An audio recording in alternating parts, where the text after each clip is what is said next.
And that's when I found out Christina was the prom queen. Oh, wow. Yeah. Who knew? Oh, wait.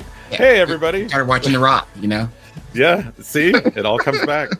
Hey, everybody. Welcome back to another exciting episode of the UnDisrupted Podcast. Adam, our opening debate, besides prom queens and kings, is if you had to choose, speaking of schools, let's think about this. There's all this technology we throw in our schools, and we've had it for years, and it keeps adding up, and it keeps adding up, and then of course funding goes down, and so some of it goes away. But right now, if you were to say like, okay, there's one tech tool that schools should quote break up with immediately that they're using right now, what tool would you choose? I've got one in my head now, but I want you to let's see if you pick the same one I'm thinking. Oh wow! So there's so many to choose from. There's so many that are dated. There's that have run their good race. They've fought the good fight. I'm going to say this one, and which actually helped me start my edtech journey career in some degrees. I will say the interactive smart board because it's one of those things that the actual board, not the panels or things of that nature, but that the board, the smart board, the Promethean board, the McLeod board. It's an interactive it's a whiteboard, Adam. Yes. It's an interactive whiteboard. Well, I don't know why it's got to be white, but it's a whiteboard. I mean, you're replacing all the blackboards with all the whiteboards. I mean, like, I'm just saying. Why they trying to keep the blackboards down? I knew when I introduced that I should have known that was going to go off the rails. But yeah, the board itself, right? I mean, I remember picking those things up and putting thousands of dollars we spent on that stuff. And then I mean, it really made the front of the classroom still the front of the classroom. Yeah. And in theory, it was supposed to really make the classroom more interactive, hence the term interactive whiteboard with the kids at the board. But there were so many times where school teachers did not want the students to touch the board because they didn't want the kids to quote unquote break it. And then it became this cause with the projector bulbs and all this stuff. And then you couldn't see it. And the classrooms are pitch black dark, some of to your office. And the kids were sleeping in the classroom. So yeah, that's my thing. Break up with the Promethean smart McLeod board, the actual board. Now, if you get the TV, the panels on wheels, that's a little different. But if you still have those boards, it's time to break up with it. Yeah, then they add the little wheels. They put it on wheels for an extra $800 or $900, and guess what? It sits in the same spot in the classroom. Yes. I mean, there are some rooms I've seen, like libraries and stuff. They use it really well mobily, but most of the time, it's like you just added more expense to something that doesn't move. But so what are you breaking up with? I'm going to break up with the monolithic LMS. I think the time of the giant learning management system, like the big, robust, it does everything and anything. And it replaces, face-to-face, it replaces online or does whatever. I feel like, I don't know. I feel like there should be, Google kind of did the streamlined version with Classroom. I feel like that's kind of like all you need. We paid for, I won't say the name of the company, but let's say it rhymes with Manvis. And and it was like, or the other one that we paid for rhymed with Boology, we'll say. And it was I love your rhyming. You could be a rapper with your rhyming skills. That's right. It's not about the Boology. It's just about the Manvis. And so what would happen is like we would have all this functionality, and you would see it was just being used as a place to post things. It's announcements, it's getting assignments and getting them back. But there's all these other things, and we would get, you kind of get sold on all that stuff. And I feel like the schools, we got to be really, really careful, especially these days with funding and everything the way it is. But enough about us, because we are but the hosts. We have a star joining us today from the great state of Colorado, Dr. Scott McLeod. He's the professor. He's the founding director of Castle at University of Colorado. Scott, welcome to the podcast. Thank you so much for the invite. It's great to be with you all. All right, Scott, what's your one thing? What's the tech that we need to break up with in schools? Wow. Well, I was going to go with the interactive whiteboard. I was going Adam. See? There's so many. There's all of the surveillance software. There's the sort of systems that tightly control, for example, like what students can do on their devices, right? And I'm thinking, for example, like these quote unquote interactive technologies that may or may not rhyme with beer bod, that where the teacher pushes out to kids, right? And then they can interact in whatever ways are approved by the teacher. Beer bod or Mayor Deck, yeah. Right. But I'm gonna go with quiz generators. We have all these quiz generators that, allow teachers to quickly and often with AI automatically create low-level learning content for kids, sometimes based off of videos and whatever. And I just think it reinforces a different kind of learning than kids need these days. So. Wow, he's coming for your quiz generators, folks. Watch out. I totally get that because it's a thing that you can become so, I'm not going to say lazy, but it doesn't challenge the teacher, it doesn't challenge the students. You stay at that DOK1, and a lot of times on those quiz makers, the students will never see those types of questions on high stakes assessments. I don't care how you feel about high stakes assessments. We got to give them. I mean, that's the nature of the beast. My kids did some last week and they're doing some this week now. And my daughter was like, Dad, I never saw any of these kind of questions during the school year. They weren't given to us during the day or whatever the case may be. Love my kids' teachers, no shade, but it's just the nature of the beast. But they did a whole lot of Quizlets and the other things, a lot of those. I'm just saying. Yeah. And I think that's, I think for an introductory level, I think that sometimes it's a neat thing. And I think we see that initially, and I see this with all the tools we've used the last 15 to 20 years. It's like, okay, there's this quick little thing that's going to save you time. Great. Awesome. It gives you a little bit of feedback of what the students are doing. Great. Awesome. But like Scott just said, DOK1, it's a very low level. It's a good place. I think it's an okay place to start, but I think if you stay there, that's kind of the bigger problem too. Like we're just going to stay making these same low level assessments. We're not really pushing the kids further. Yeah, I think that's a good one, Scott. Yeah, thanks. And I think, there's sort of this myth that, we're going to do the foundational stuff and then later we'll get to the deeper, more complex, rich, robust stuff. And what's supposed to be a educational floor usually becomes a ceiling because of time. So, we sort of kid ourselves that, oh, well, we're going to do this low level stuff. And then later we'll do the interesting, robust, whatever. And we never get there. Yeah. All right, so for the listeners out there, we mentioned earlier about Castle. Tell us what Castle is. I mean, are you building a castle and linking logs? Is there sand involved? I don't understand. Yes, Castle is a small university center that was founded at the University of Minnesota in 2005. We had just gotten a big federal grant to create the first graduate program in the country that would prepare a technology-savvy school leader.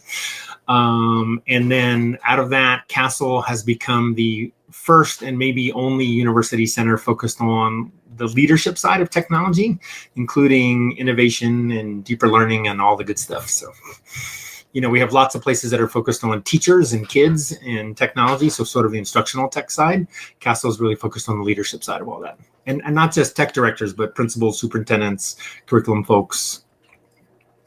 Yeah, I think that's important. But I mean, I think I discovered your work, man. It must have been probably 09, 08. It was right around the time Dangerously Irrelevant, the blog that I still follow.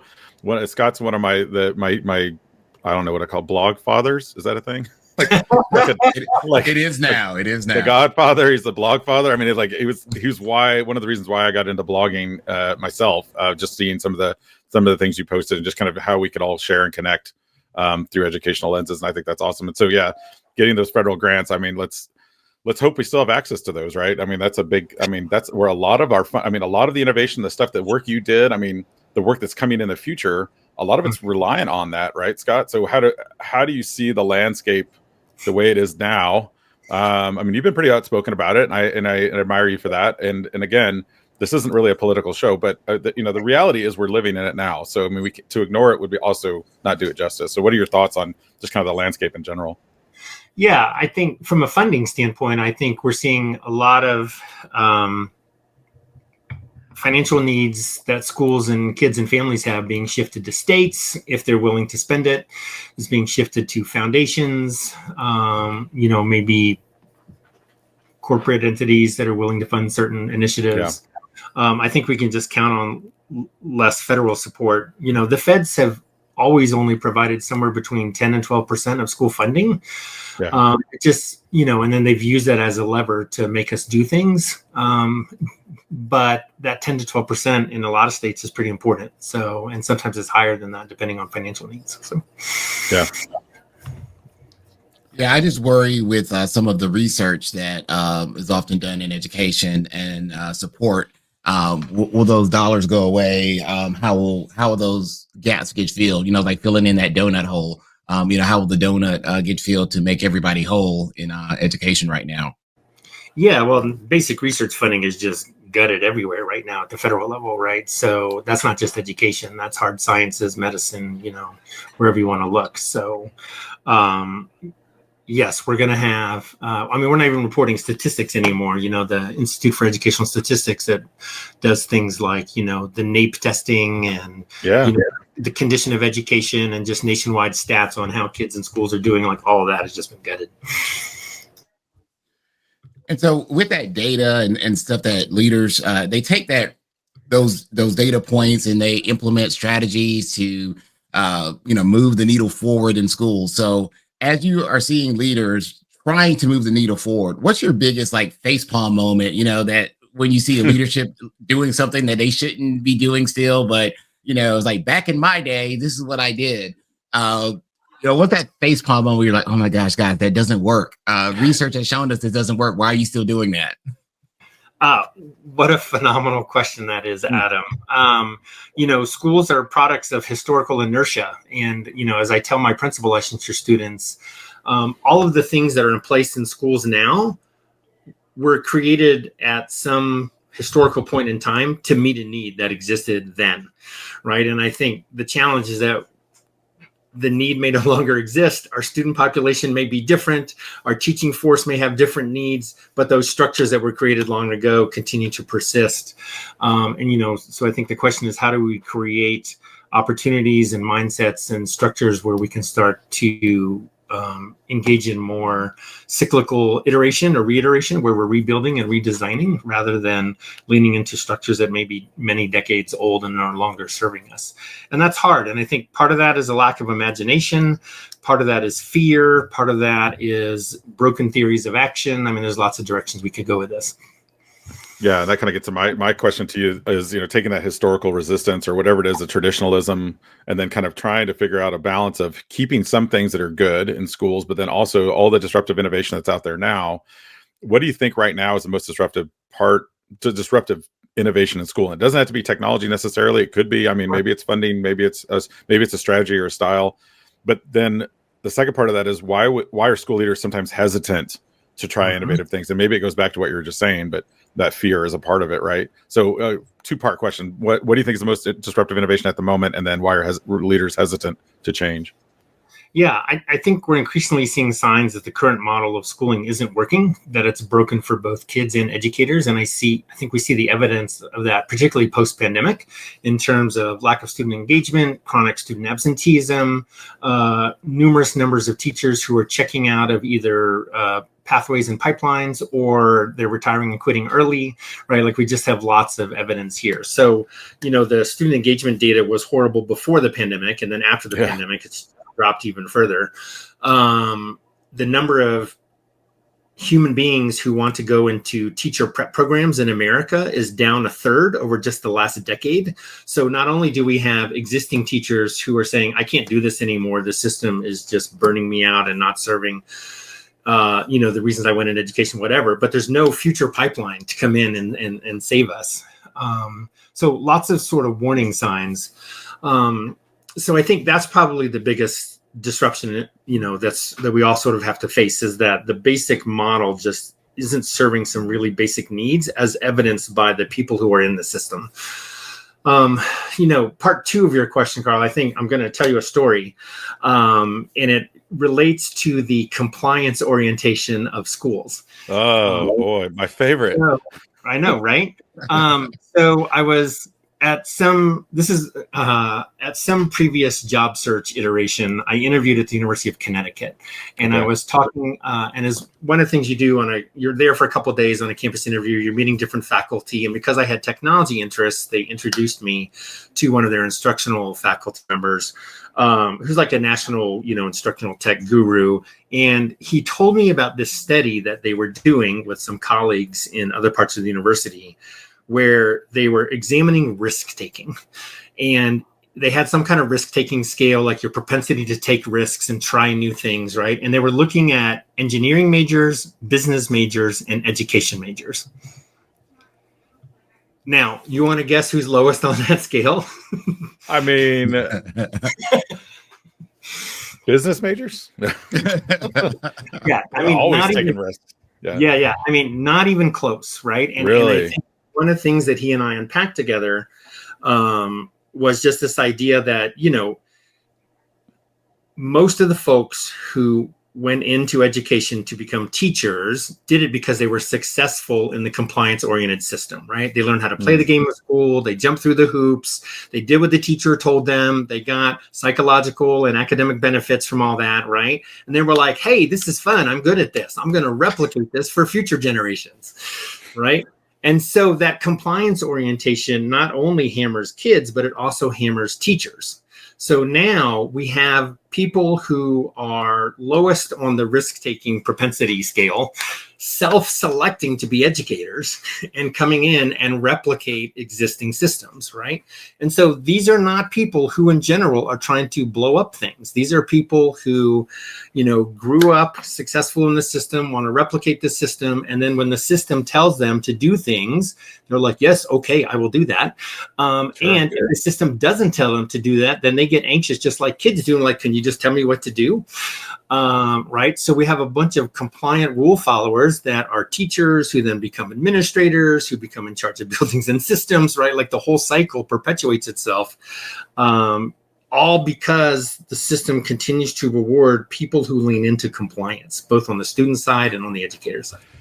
Isn't it strange? I feel like it's strange that we also produce some, I think, I forget the stats. I agree with you on the compliance. I feel like that's, you know, conformity and compliance are step 1A and B for education in a lot of ways, which is counter to risk-taking and entrepreneurialism. But I've seen, and maybe this isn't accurate, but I've seen that in terms of where entrepreneurs come from, that the United States still produces an inordinate amount more than any other country. Although I will say other countries are starting to catch up on that because they've started to change the way they do school. So you think those entrepreneurs are doing this in spite of the game of school, or they've maybe figured out a way? Is that kind of what's happening? Like, we're going to go build the computer in our garage because we don't like the way the teacher's telling us? Oh yeah, for sure. I mean, anybody who's got an entrepreneurial bent or an innovative bent, who's trying to think outside of the box. I mean, school doesn't reward thinking outside of the box, right? So right. You're either doing that in spite of or despite the school system, or you get released from high school and then all of a sudden you have some other opportunities, work-based, college. I think schools are doing a little better at this recently. I think we're seeing the recognition that entrepreneurship and work-based learning and innovation pathways are important for not just college students, but also, secondary students. So I think we're starting to see some of that. Like I visited Butler Tech, which is in Hamilton Township, Ohio. They're a CTE. There's this massive CTE operation near Cincinnati. And they have a full-time entrepreneurship educator who just goes around to all the kids and be like, do you want to start a business? Let's help you get going. Wow. Right? And kids can just opt into working with this guy. And they've launched a number of small businesses at the high school. That was pretty fun. And that's so cool that having that in place, because we talk about fostering creativity at times with students, but we rarely talk about fostering an entrepreneurship kind of opportunity. I know my daughters kind of get that when they do Girl Scout cookie sales. They kind of get the small business. And funny thing, literally yesterday, my son is doing an entrepreneurial project in his elementary school, and they had to come up with a product to quote unquote sell in the classroom. And he wanted to do tie-dye shirts. And so we were like outside, making tie-dye shirts and, trying to come up with a model of, okay, how much do you need to charge for a shirt in order to make a profit? So we're like, okay, that wasn't part of the lesson in class, but that was the thing that we were able to extend at home. Say, okay, here's how much a pack of shirt costs. Here's how much the dye costs. Let's figure out about how much, we're using per shirt. How much would you need to make? We didn't factor in any tariffs or anything. But other than that, we had a good conversation. Yeah. Yeah. That's a whole. I had the conversation with an 8-year-old about, creating his own business is something that I think is missing in schools. But one thing I want to ask you, Scott, you work with leaders. So let me ask you this. If you had your magic wand, I love to bring out a magic wand in our Here it comes. So this is Scott being able to do whatever he wants to do, to experiment, to try something different, something new with leaders. What is something that you would wish that you could create in leadership that a leader could try and do that's different than what we're doing now to try to get a different outcome? Implant a new spine. Can we hit the button on that one? Wow, he went there. Let me goes the dynamite. Yeah. Here. So I think we see a number of instances in schools where we need leaders to step up, right? Like one of the things we talk about in leadership preparation programs, whether it's education or business or nonprofit leadership or whatever, is that there's a crucial difference between managers and leaders, right? And managers is the one who keeps the train running on time and process the paperwork, and they're good compliant workers, right? Leaders are people who actually lead, right? Like they actually take charge, they step forward, they, spark innovation, they get people to follow them. And I think we're just seeing a lack of that right now. And not even talking about the political stuff, right? Because I get why people are hunkered down politically. I'm just talking about like taking a stand for the needs of kids and families, right? I'm thinking about, for instance, the teacher in Idaho who had a sign in her room that said, "All students are welcome here," right? Like that should not be a controversial statement, right? Like the basic function of public schools is to serve every kid that walks in the doors, no matter who they are and what they look like and what needs they have, right? Like the reason we exist, right? And for leaders to, for whatever reason, first of all, if they don't believe that, they shouldn't be leaders in the first place. Right. But second of all, if they do believe that, but they're just afraid of their community, right? Like they also shouldn't be leaders because they're not leading, they're just cowering. And I think we just see a number of areas where, kids with different needs, students from low income families, multilingual learners, students with disabilities, students from racially and ethnically minoritized, communities, like there's all these groups of students and families that are just not being served well by schools, and leaders, instead of doing brave things that might serve those kids better, are hunkering down behind sort of these technocratic solutions that we know don't work, right? Like we can tell that scripted curriculum and pacing guides don't engage children, right? We can tell that draconian discipline systems are dehumanizing and, just cut against the very core of what it means, to be a child and to be an educator. And yet we implement those anyway as leaders for, again, whatever reasons. And I just think we need more bravery and people to stand up against things that we know are harmful to kids and families. This always bothered me about leadership, especially at the end. Superintendents, when they get to their last couple, 3 years, in my head, I'm thinking, this is your chance, right? Make a stand. You're going to go out, leave a mark, leave a legacy. And what I've tended to see is the opposite of that, Scott. It's like, well, it's the end, so I'm going to make sure I quietly kind of creep out the door, getting my good pension and then leave whatever else is in a lurch. And that's another part of leadership too, right? It's when you're gone, what have you left behind? A good leader leaves, I think Coach Wooden said, if I leave and the team falls apart, then I wasn't a great coach. Unfortunately for Coach Wooden, UCLA didn't do well for quite a while after he left, but he had built a culture that helped kind of instill that same attitude, and it did eventually come back. So why do you think that is? Why is it that, like, I feel like at the end, that's when you should make the mark, right? If no other time you're scared of everything else and you're about to walk out the door, I guess it's just, you don't want your legacy tarnished, and then it becomes a personal thing. I don't know. Yeah, I don't know. I mean, did they just want their name on a plaque on a cornerstone of a building so people 50 years from now can see that they were the soup there?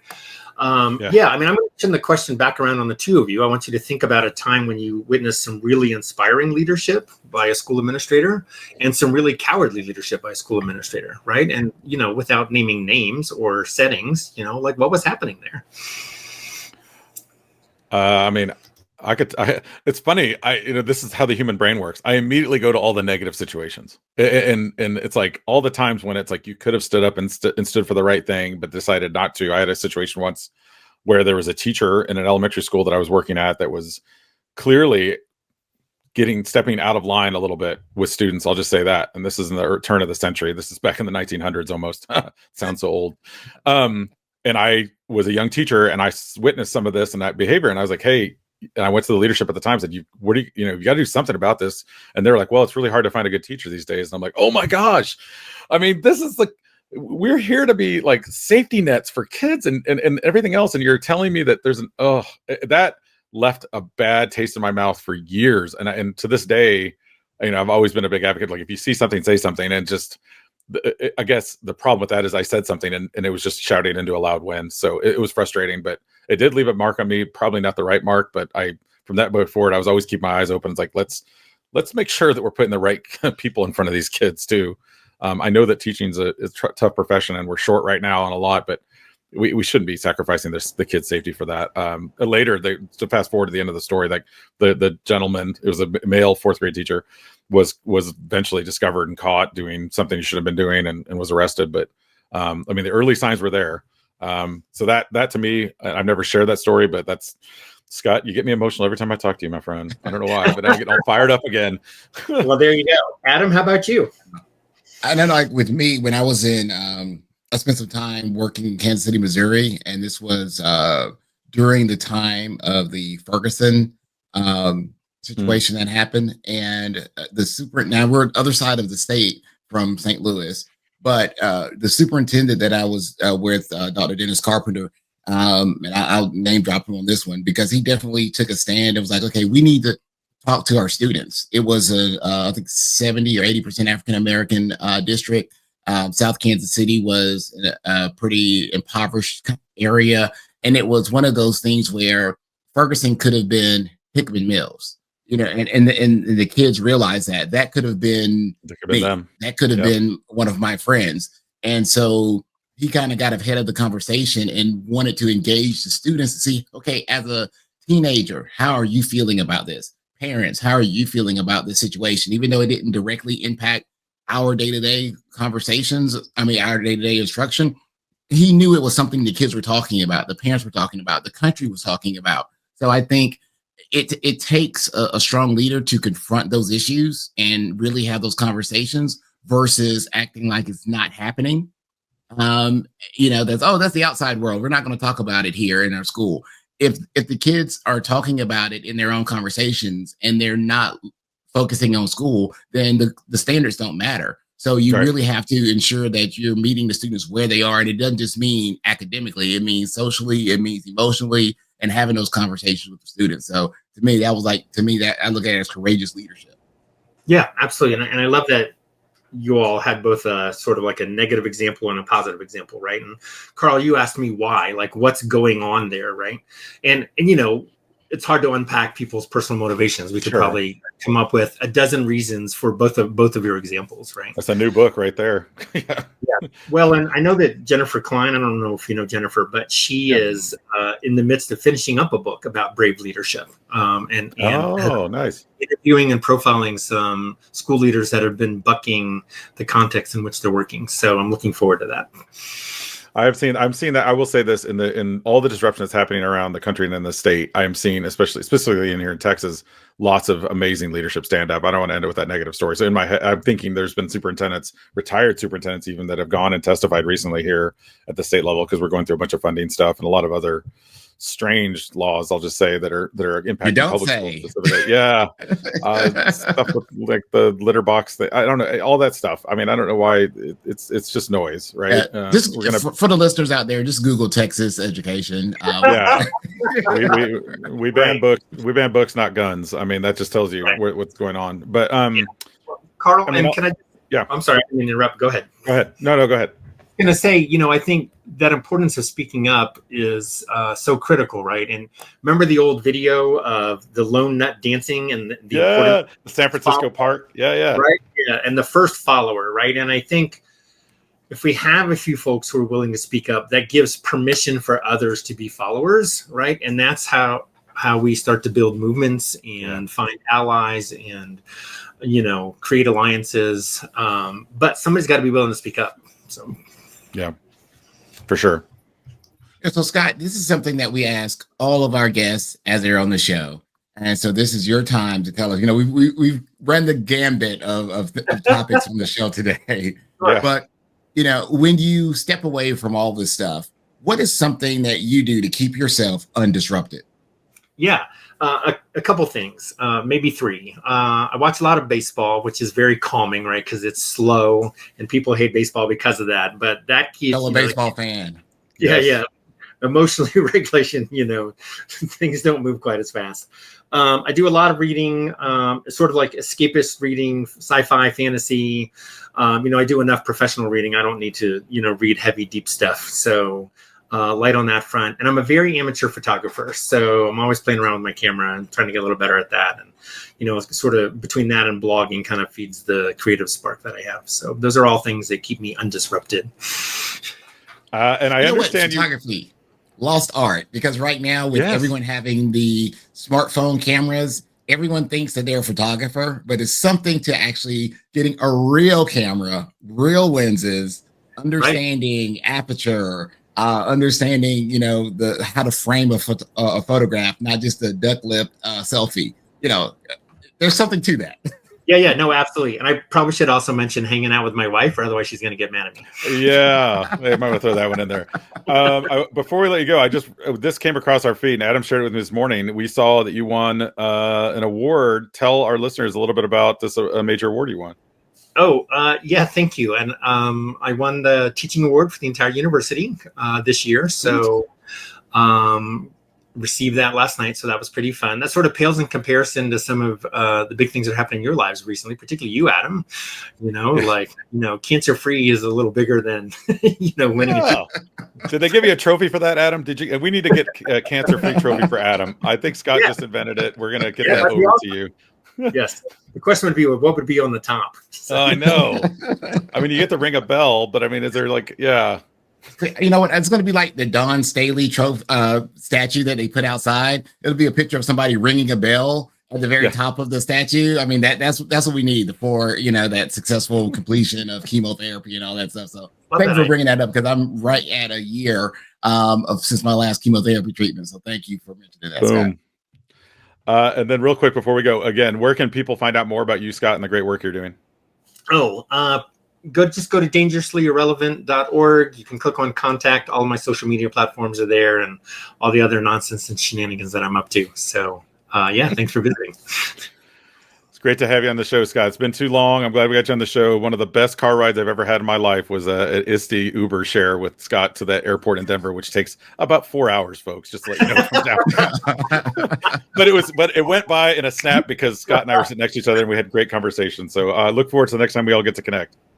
Thanks, Carl, and I'll hope to see both of you at ISTE. Yeah, for sure. All right, and thank you so much for joining us. And all the listeners out there, be sure to subscribe and like and give us a review and all that other fun stuff. We are the #1 rated education podcast with Carl and Adam, and we're still waiting for that other Carl and Adam podcast to come out, because then we'll go after those guys. This has been the UnDisrupted Podcast, brought to you by Alfred. He's Adam, and you can follow him at AskAdam3. And he's Carl, and you can follow him at HookerTech. And remember, ladies and gentlemen, boys and girls of all ages, we are better together. And we are better Undisrupted.